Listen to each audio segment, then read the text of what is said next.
우리 사랑하는 성도 여러분, 사도 바울 당시에 고대 올림픽이 행해지고 있었던 거 알고 계셨습니까? 자, 바울 당시의 사람들은 고대 올림픽에 익숙해 있었습니다. 이 고대 올림픽은 그리스를 중심으로 그리스의 여러 지역의 대표들이 출전하여 치루어졌는데, 여러 종목 가운데 가장 중심되는 종목은 달리기였습니다. 그래서 그런지 사도 바울은 서신서에서 이 크리스찬의 삶을 얘기할 때 운동에 관련된 비유를 많이 한 것을 봅니다.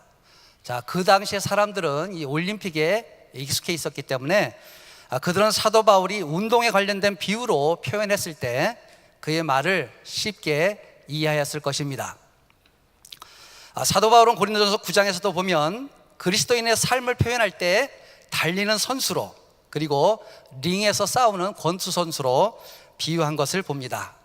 자, 오늘 본문 말씀에서도 사도 바울은 자신을 목표를 향해 달리는 운동선수로 묘사하고 있습니다.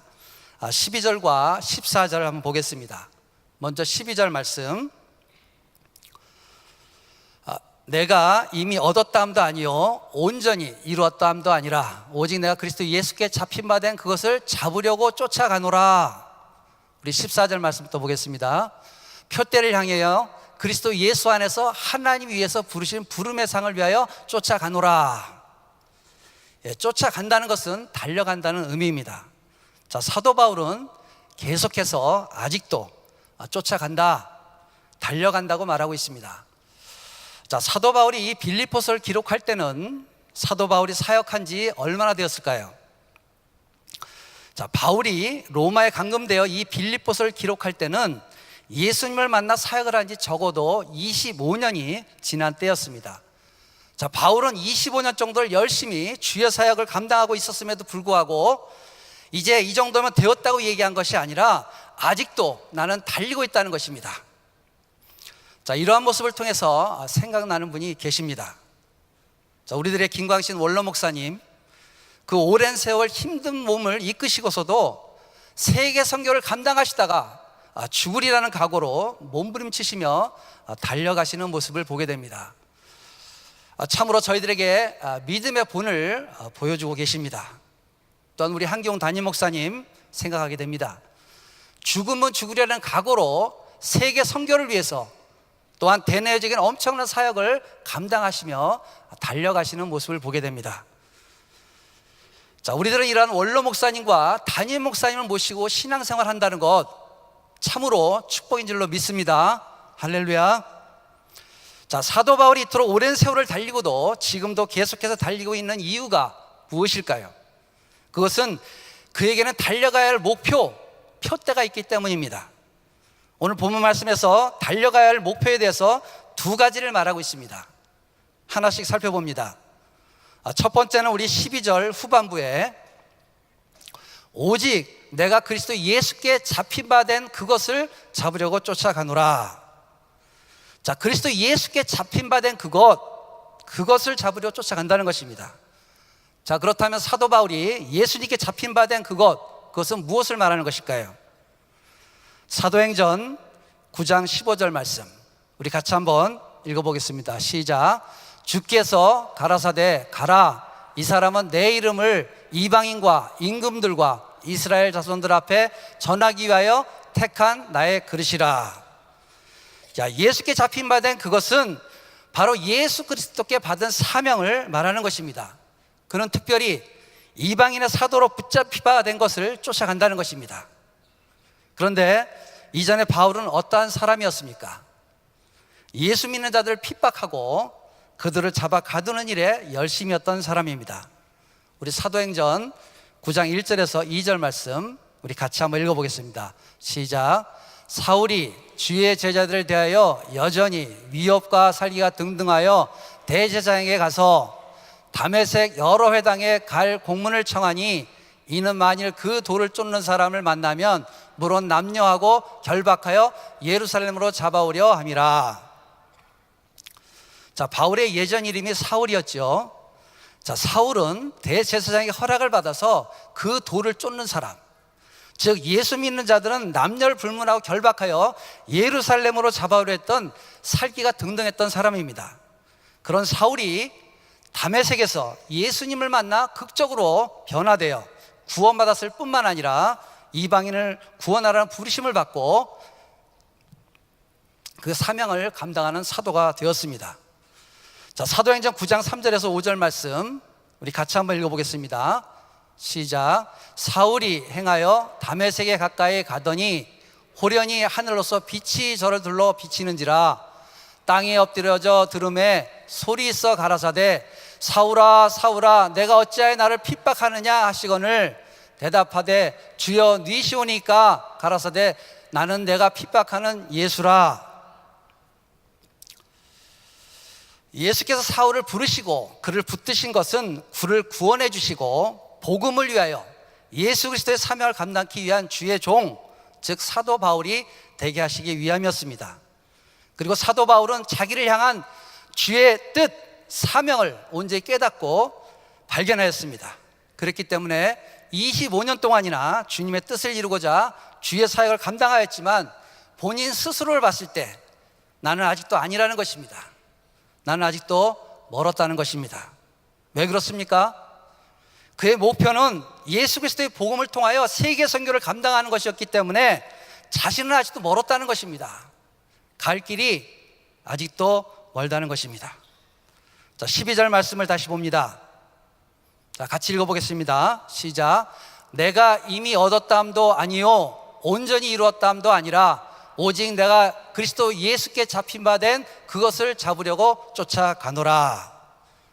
또한 사도행전 20장 24절 말씀 우리 같이 읽어보겠습니다. 시작. 나의 달려갈 길과 주 예수께 받은 사명 곧 하나님의 은혜의 복음을 증거하는 일을 마치려 하면은 나의 생명을 조금 더 귀한 것으로 여기지 아니하노라. 내가 아직도 온전히 이루지 못했기 때문에 나의 생명을 조금 더 귀한 것으로 여기지 아니하고 그리스도께 잡힌 바 된 그것, 복음 증거하는 사명을 붙잡고 달려간다는 것입니다. 그런데 사랑하는 성도 여러분, 이것은 사도 바울에게만 주어진 사명입니까? 마태복음 28장 19절에서 20절 전반부의 말씀을 보겠습니다. 같이 한번 읽어보겠습니다. 시작. 그러므로 너희는 가서 모든 족속으로 제자를 삼아 아버지와 아들과 성령의 이름으로 세례를 주고 내가 너에게 분부한 모든 것을 가르쳐 지키게 하라. 아멘. 주님 다시 오시는 그날까지 세계 선교를 감당하는 것은 저와 우리 모든 믿는 자들에게 주어진 사명인 것입니다.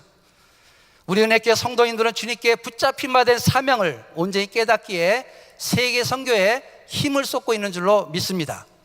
그래 단일교회로서는 가장 많은 선교라는 교회 중에 하나로 알려져 있습니다. 또한 은혜교회 성도인들은 선교에 대한 열정으로 충만하기에 선교사님들과 동역으로 계속해서 수많은 나라에 단기 선교를 다녀오고 있습니다. 그뿐만 아니라 보내는 선교사로서 기도와 물질로 충성되이 세계 선교를 위해서 몸부림치고 있는 것입니다. 할렐루야. 이와 같이 주님께 붙잡히 받은 세계 선교에 대한 사명은 사도 바울이나 김광식 목사님이나 한기용 목사님에게만 주어진 것이 아니라 우리 모든 믿는 자들에게 주어진 사명인 것입니다. 믿습니까? 두 번째로 바울은 무엇을 향해 달려갔습니까? 그의 표대는 무엇이었습니까? 14절을 봅니다. 우리 같이 읽어봅니다. 표대를 향하여 그리스도 예수 안에서 하나님이 위해서 부르신 부름의 상을 위하여 쫓아가노라. 자, 무엇을 보고 달렸다고요? 하나님께서 위해서 부르신 부름의 상을 쫓아서 달려간다는 것입니다. 바울이 보고 달려간 것은 이 세상 것이 아니었습니다. 바로 하나님께 주시는 부름의 상이었습니다. 즉 사도 바울은 이 세상에서 얻을 수 있는 부나 명예나 인기나 권력, 그러한 것이 아니었습니다. 그가 바라본 상이 무엇인가를 고린도전서 9장 24절 25절에서 고백하고 있습니다. 우리 같이 한번 읽어보겠습니다. 시작. 운동장에서 다름질하는 자들이 다 달아날지라도 오직 상 얻는 자는 하나인 줄을 너희가 알지 못하느냐. 너희도 얻도록 이와 같이 다름질하라. 이기기를 다투는 자마다 모든 일에 절제하나니 저희는 썩을 멸관을 얻고자 하되 우리는 썩지 아니할 것을 얻고자 하노라. 자, 바울이 바라본 상은 썩어질 이 땅에서의 멸관이 아니었습니다. 썩지 아니할 멸관이었습니다. 자, 그렇다면 사도 바울이 바라본 하나님께 주시는 썩지 않는 멸관관, 하나님께 위해서 부르신 부름의 상이 무엇인가를 오늘 세 가지만 살펴보도록 하겠습니다. 첫째, 사도 바울이 바라본 하늘의 부름의 상은 부활입니다. 빌립보서 3장 11절에 어찌하든지 죽은 자 가운데서 부활에 이르려 하노니, 바울은 부활을 소망하며 살았습니다. 고린도전서 15장 20절에서 22절 말씀 우리 같이 읽어보겠습니다. 시작. 그러나 이제 그리스도께서 죽은 자 가운데서 다시 살아 잠자는 자들의 첫 열매가 되셨도다. 사망이 사람으로만 말미암았나니 죽은 자의 부활도 사람으로 말미암는도다. 아담 안에서 모든 사람이 죽은 것 같이 그리스도 안에서 모든 사람이 삶을 얻으리라. 아멘. 자, 하나님께서 주시는 상은 바로 부활, 영생, 영원한 생명인 것입니다. 할렐루야. 빌립보서 3장 21절 후반부를 봅니다. 자, 우리의 낮은 몸을 자기 영광의 몸의 형체와 같이 병케 하시리라. 자, 우리의 낮은 몸, 연약한 몸이 예수님의 몸과 같이 영광스러운 몸으로 변하게 된다는 것입니다. 사도 바울은 그 모습을 바라보았습니다. 자신의 몸은 날로 후퇴하고 연약해집니다. 그런데 주님 앞에 서는 그날 그 연약한 몸이 영광스러운 몸으로 변하게 될 것을 바라본 것입니다. 그런데 이 부활은 사도 바울에게만 주어진 것입니까? 아니지요. 바로 예수 믿는 하나님의 백성, 하나님의 자녀들 모두에게 주어진 부름의 상인 것입니다. 요한복음 우리 11장 25절에서 26절 말씀 보겠습니다. 우리 같이 읽어봅니다. 시작. 예수께서 가라사대 나는 부활이요 생명이니 나를 믿는 자는 죽어도 살겠고 무릇 살아서 나를 믿는 자는 영원히 죽지 아니하리니 이것을 내가 믿느냐. 아멘. 자, 예수님이 부활이요 생명이기에 예수님을 믿는 자들도 부활한다는 것입니다. 고린도후서 4장 16절 말씀에 그러므로 우리가 낙심하지 아니하노니 겉사람은 날로 후패하나 우리의 속은 날로 새롭도다. 자, 우리들의 몸은 세월이 지날수록 쇠약해지나 우리의 속사람은 날로 새로워지고 궁극적으로는 영생의 부활체가 된다는 것입니다. 저의 경우에도 이제 20, 30대에 비하면 지금의 육체는 날로 쇠약해 가지만 주의 은혜로 속사람은 날로 강건해지다가 결국은 부활체가 되어 영원한 생명을 누리게 된다는 소망이 있습니다. 할렐루야. 자, 우리의 부활의 모습을 한번 상상해 보십시오. 얼마나 아름다운 모습일까요? 참으로 찬란하고 아름다운 모습일 것입니다. 자, 옆에 있는 분들이 이제 부활하여 부활체가 되었다고 상상해 보시고 우리 옆 사람과 인사합니다. 당신의 모습이 참으로 아름답습니다. 인사해 보겠습니다. 우리들의 그 부활의 모습이 참으로 기대가 되지 않습니까? 아멘. 자, 예수 그리스도를 믿는 성도들에게 주실 부름의 상은 영광스러운 부활, 영생입니다. 둘째, 사도 바울이 바라본 부름의 상은 주님이 예비해 놓으신 하늘의 처소입니다. 자, 예수님께서 요한복음 14장 1절에서 3절에서 약속해 주셨습니다. 우리 같이 한번 읽어보겠습니다. 시작. 너희는 마음에 근심하지 말라. 하나님을 믿으니 또 나를 믿으라. 내 아버지 집에 거할 것이 많도다. 그렇지 않으면 너에게 일렀으리라. 내가 너희를 위하여 처소를 예비하러 가노니 가서 너희를 위하여 처소를 예비하면 내가 다시 와서 너희를 내게로 영접하여 나 있는 곳에 너희도 있게 하리라. 아멘. 자, 예수를 믿는 자들에게 주실 부름의 상은 천국의 처소라는 것입니다. 자, 사도 바울은 천국을 보고 온 사람입니다. 고린도후서 12장 1절 말씀에 보면 무익하나마 내가 부득불 자랑하노니 주의 환상과 계시를 말하리라. 또한 고린도후서 12장 4절 말씀 같이 한번 읽어보겠습니다. 시작. 그가 낙원으로 이끌려가서 말할 수 없는 말을 들었으니 사람이 가히 이르지 못할 말이로다. 자, 여기서 그는 사도 바울을 말합니다. 그는 낙원, 천국을 보고 온 사람인데, 그런데 그것에 대해서는 그 서신서에 보면 설명을 하고 있지 않습니다. 그런데 지난 금요일에 우리 한경훈 담임 목사님께서 천국 여행이라는 제목으로 말씀하시면서 천국에 대해서 말씀하셨습니다. 기억이 나십니까? 자, 요한계시록에 보면 사도 요한이 성령에 이끌려서 하나님께서 천국의 모습을 보여주셨는데, 요한계시록 21장 11절 말씀 같이 한번 읽어보겠습니다. 시작. 하나님의 영광이 있음에 그 성의 빛이 지극히 귀한 보석 같고 벽옥과 수종같이 맑더라. 자, 천국의 모습을 사도 요한이 표현하고 있습니다. 또한 요한계시록 21장 18절에서 21절 말씀에 보면 천국의 모습을 보다 상세하게 기록하고 있는데, 천국의 성곽의 12기초석은 각종 다양한 보석으로 꾸며져 있습니다. 그러니 그 모습이 얼마나 찬란하겠습니까? 그리고 12문이 있는데 문마다 한 진주로 되어 있습니다. 겉으로 우리가 귀하게 여기는 진주로 문 전체를 이룹니다. 또한 길은 정금으로 되어 있으면 맑은 유리 같다는 것입니다. 다니는 길이 순금으로 되어 있는 그러한 곳입니다. 자, 그런데 이러한 모습은 단지 천국의 일면을 지금 설명한 것에 불과합니다. 자, 그러니 천국은 얼마나 아름다운 곳일까요? 자, 그곳은 우리가 상상할 수 있는 그 어떤 것보다도 더 아름다운 그러한 곳일 것입니다. 빌립보서 3장 20절 전반부 말씀에 보면 오직 우리의 시민권은 하늘에 있는지라. 할렐루야. 자, 우리는 그 하늘의 시민권을 가진 자입니다. 그뿐만 아니라 참으로 아름다운 그 천국에 우리가 거할 영원한 처소가 있다는 것입니다. 그 아름다운 천국의 처소는 주님께서 사도 바울에게만 주신 것이 아니라 우리 모든 믿는 자들에게 주시는 부름의 상인 것입니다. 믿습니까? 우리 믿는 모든 성도들은 주님 만나는 그날 그곳에 천국에 서게 될 것입니다. 그 천국을 우리는 걷게 될 것입니다. 저 우리 모든 성도님들은 이러한 부르신 부름의 상, 천국의 처소를 바라보며 앞으로 전진하여 달려가야 할 줄로 믿습니다. 셋째, 사도 바울이 바라본 부름의 상은 참된 위로와 안식입니다. 요한계시록 21장 4절 말씀 우리 같이 한번 읽어보겠습니다. 시작.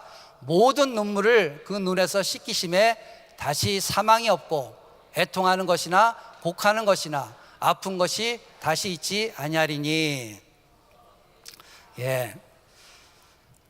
눈물을 닦아주신다는 것은 위로해 주신다는 것입니다. 자, 우리들이 이 땅에 살면서 흘리는 눈물이 있습니다. 우리들의 삶의 역경과 고난으로 인한 눈물이 있습니다. 또한 우리 부족함으로 인하여 연약함 때문에 흘리는 눈물이 있습니다.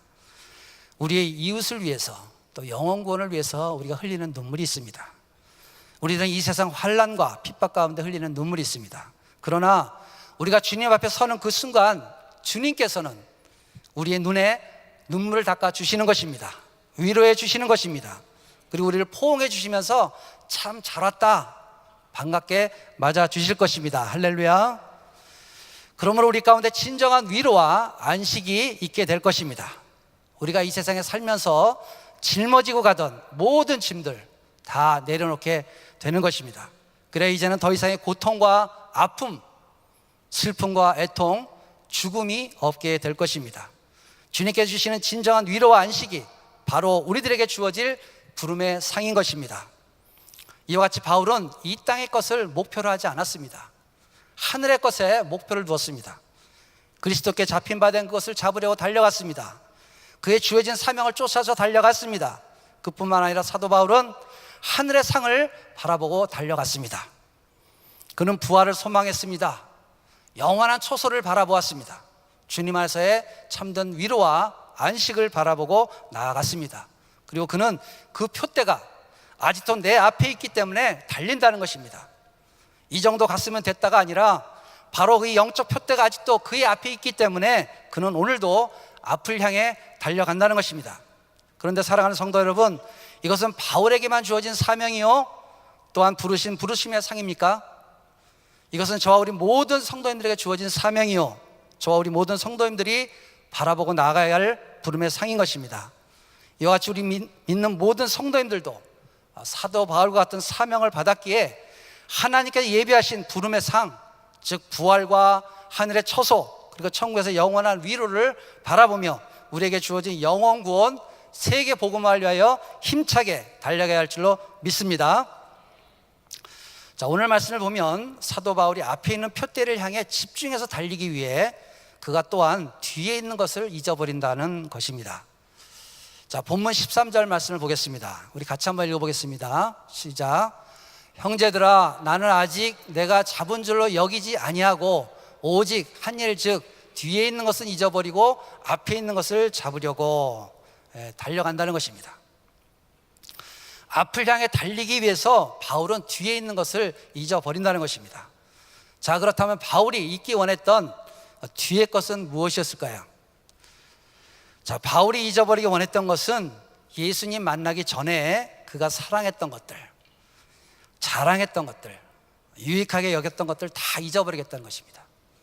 그뿐만 아니라 자신이 잘못 추구했던 것들, 그러한 모든 것들도 다 배설물같이 여기고 잊어버리겠다는 것입니다.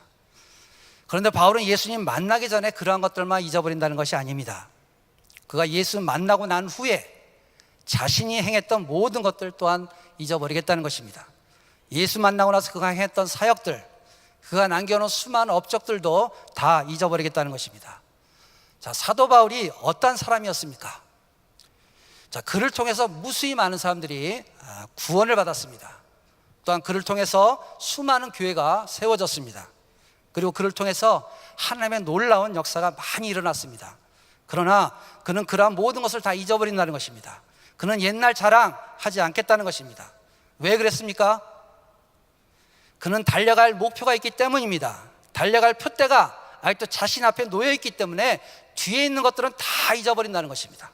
오직 주님만을 바라보며 표대를 향하여 앞으로 전진해 나간다는 것입니다. 바울은 오랫동안 예수님을 섬기고 사역하였으나 영적으로 침체되지 않았던 이유가 바로 여기에 있는 줄로 믿습니다. 그는 항상 뒤의 것은 잊고 표대를 향해 힘차게 달려갔기 때문입니다. 그는 무엇을 했든지, 어떤 은혜를 받았든지, 어떤 경험을 했든지 뒤의 것은 다 잊고 앞에 있는 표대를 향해 달려가다 보니까 그는 주님께서 날마다 주시는 새로운 은혜를 경험하게 되는 것입니다. 그의 겉사람은 날로 후패하지만 속사람은 날로 새로운 은혜로 강건하였던 것입니다. 자, 이러한 사도 바울을 통해서 저와 우리 성도님들도 도전받아야 될 줄로 믿습니다. 즉, 우리가 앞을 향해 힘있게 달리기 위해 우리도 뒤의 것은 잊어야 하는 것입니다.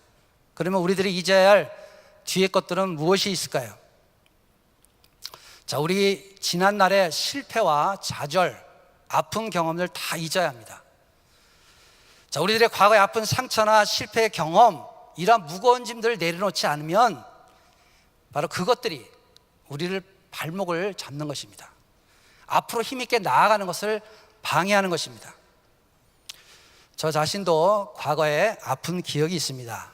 여러 해 동안 이 길인가 하고 나아갔는데 그 길이 아니라는 것을 깨닫게 되고 되돌아오게 될 때 그 실패에 대한 좌절과 그 상처가 있습니다. 자, 자신의 과거와 상처의 아픔 있는 것이 쉽지 않지만, 그러나 그 아픈 기억을 우리가 잊어버리기에 오늘도 주님의 뜻, 사명을 향해 다시 힘있게 나아갈 수가 있는 것입니다. 자, 사도 바울의 경우도 어떻습니까? 과거에 자신이 행했던 그 잘못들, 즉 자신이 과거에 저질렀던 예수 믿는 자들에 대한 핍박을 잊지 못하고 만약에 묶여 있었다면 그는 앞으로 힘있게 나아가지 못했을 것입니다. 그러기에 우리들은 과거의 실패와 상처, 아픔 다 잊어야 합니다.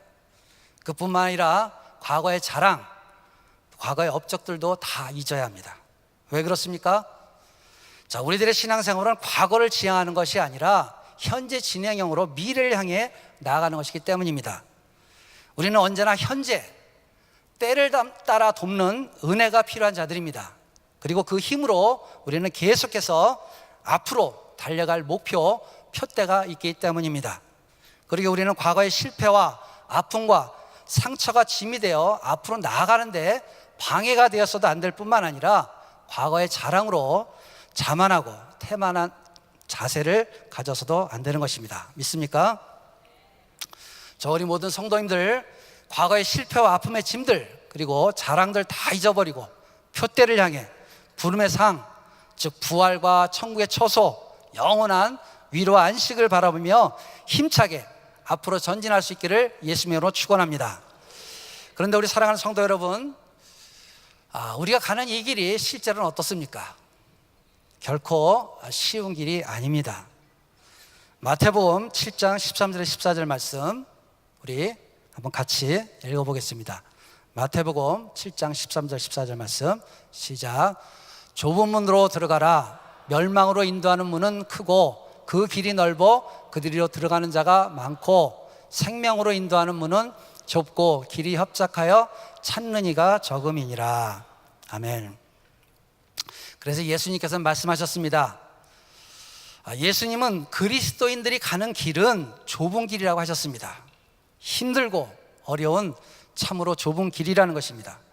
실제로 사도 바울이 표대를 향해 나아갔을 때 겪었던 고난, 좁은 길이 어떠했는지 우리 고린도후서 11장 24절에서 27절에 잘 나타나 있습니다. 우리 같이 한번 읽어보겠습니다. 시작. 유대인들에게 40에 하나 감한매를 5번 맞았으며 3번 태장으로 맞고 1번 돌로 맞고 3번 파산하는데 일주야를 기품해서 지냈으며 여러 번 여행에 강의 위험과 강도의 위험과 동족의 위험과 이방인의 위험과 시내의 위험과 광야의 위험과 바다의 위험과 거짓 형제 중에 위험을 당하고 또 수고하며 애쓰고 여러 번 자지 못하고 줄이고 목마르고 여러 번 굶고 춥고 헐벗었노라. 사도 바울이 얼마나 힘든 길을 가고 있는지 잘 알 수가 있습니다. 그러게 우리도 부르심의 상을 바라보며 표대를 향해 달려가다가 때로는 고난과 핍박 가운데 넘어지기도 합니다. 낙심하여 쓰러지기도 합니다. 더 이상 앞으로 나아갈 수도 걸어갈 수도 없다고 생각될 때도 있습니다. 자, 우리가 가는 길은 평탄한 길이 아닙니다. 우리가 가는 길은 산 넘어 산인 것입니다. 언덕 하나를 넘어가면 또 다른 언덕이 기다리고 있습니다. 그래서 때로는 주저앉고 싶을 때가 있습니다. 그러나 우리가 그런 상황 가운데도 꼭 기억할 것이 있습니다. 그것은 우리 주님께서 우리와 항상 함께 하신다는 것입니다. 마태복음 28장 20절 후반부에 보면 내가 세상 끝날까지 너희와 항상 함께 있으리라 하시니라. 아멘. 우리 주님 예수님께서 세상 끝날까지 우리와 함께 하신다는 것입니다. 우리 예수님께서는 부활 승천하신 후에 예수를 믿는 모든 성령들 심령 안에 예수의 영, 하나님의 영, 성령께서 성령을 부어주시고 계십니다. 성령께서 우리 심령 가운데 임하신 것입니다. 우리 사도행전 1장 8절 말씀 우리 같이 읽겠습니다. 시작. 오직 성령이 너에게 임하시면 너희가 권능을 받고 예루살렘과 온 유대와 사마리아와 땅끝까지 이르러 내 증인이 되리라 하시니라. 아멘. 주님께서 우리에게 사명만 주신 것이 아니라 우리들이 그것을 행할 수 있는 능력, 권능도 함께 주신 것입니다. 그러게 예수의 영, 하나님의 영, 성령께서 우리와 항상 함께 하셔서 우리들을 도우시고 힘주시고 능력 주심을 우리는 잊지 말아야 합니다. 저의 경우도 달리다가 넘어지기도 했습니다. 낙심하여 쓰러지기도 했습니다. 더 이상 갈 수 없다고 생각되기도 했습니다. 그래 피하고 싶었던 적도 있었습니다. 그러나 그 나아가야 할 그 길이 예수님이 원하시는 길임을 예수의 영, 성령께서 깨닫게 해주시기에 다시 용기를 내서 달려가고 있는 것입니다. 우리 사랑하는 성도 여러분, 우리 주님께서 성령님을 통하여 도우시고 능력 주심을 믿습니까? 갈라디아서 2장 20절 말씀 우리 같이 읽어보겠습니다. 시작. 내가 그리스도와 함께 십자가에 못 박혔나니 그런즉 이제는 내가 산 것이 아니요 오직 내 안에 그리스도께서 사신 것이라. 이제 내가 육체 가운데 사는 것은 나를 사랑하사 나를 위하여 자기 몸을 버리신 하나님의 아들을 믿는 믿음 안에서 사는 것이라. 아멘. 내 안에 그리스도께서 사시고 우리는 그 예수 그리스도를 믿음으로 그 믿음 안에서 사는 것입니다. 할렐루야. 그러게 우리는 표대를 향해 나아가다가 힘들고 어려워서 쓰러졌다 할지라도 우리는 항상 함께 하시는 주님을 의지하고 우리 주 예수 그리스도를 믿음으로 다시 일어나야 하는 것입니다. 그래 우리는 다시 앞을 향해서 표대를 향해 전진하는 능력 있는 성도, 하나님의 자녀가 되어야 하는 것입니다. 저 우리 모든 성도님들 주님이 주시는 능력으로 성령 충만하여 주어진 사명을 감당해 나가며 주님의 부르신 부름의 상, 즉 우리의 부활, 천국의 초소, 영원한 위로와 안식을 바라보며 끝까지 표대를 향해 완주할 수 있기를 예수님의 이름으로 축원합니다.